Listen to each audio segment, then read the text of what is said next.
Greetings and salutations, you sexy bastards, and welcome to Tales from the Borderlands by Telltale Games at a Glance. That's right, another Telltale Games title reaches my desk, and I happily played it. I am TheRealScottShady, happy to bring this review for you. So is the question going to be answered? Did I find a Telltale game I didn't like? Did I find a Telltale game that looked stupid and was stupid? Or was it pleasantly surprising? We're going to find out in this video right now. Tales from the Borderlands at a Glance is a 5-point episode point-and-click comedy in which you play not one, but two main characters. You play Reese, the Hyperion middle manager. Those of you who know Borderlands know about Hyperion, the big corporation in the sky. Think, if you will, Michael Scott from The Office. I declare bankruptcy!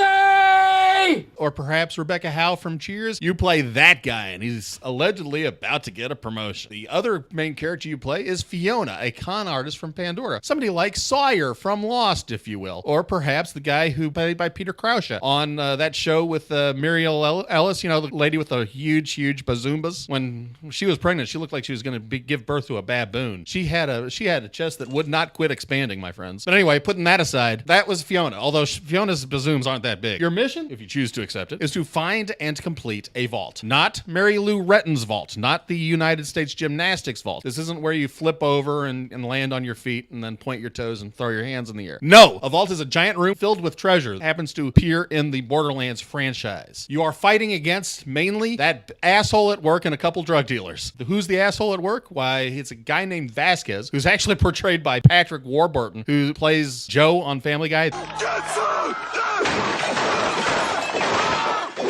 That Patrick Warburton. Anyway, the asshole at work kills off your boss and becomes your boss, and that is where the trouble starts. So what do I think of Tales from the Borderlands? My strengths. This is the best writing to date as far as a movie type plot that Telltale Games tries to drive home. This feels like a 5-part movie where you have control of the plot. I love that. I love the fact that I'm essentially getting swept away into this universe that I didn't even know at the time that I picked up the game. Fantastic. The gameplay is simple, and if you die, you just wind to the last save automatically. It's pretty cool, except the saves are kind of far apart, so you end up playing the same scene over and over again when you get stuck. Other than that, it's awesome. The main 4 characters, here I'm thinking about Reese, Fiona, Sasha, and Vaughn. Vaughn is actually portrayed by Chris Hardwick from The Nerdist, so that's pretty cool.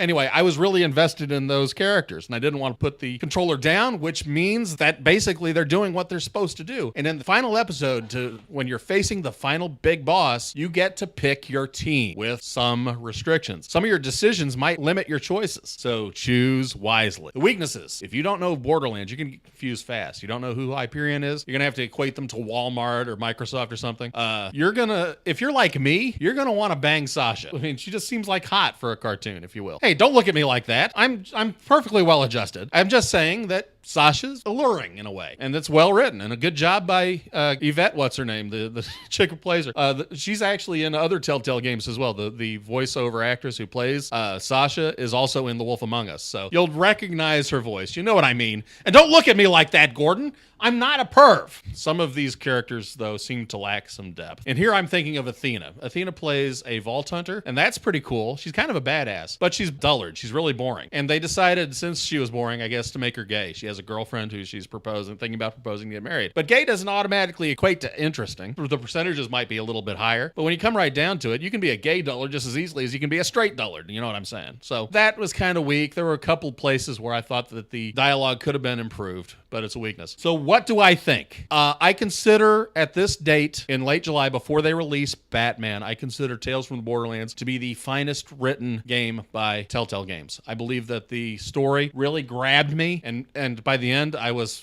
completely hooked.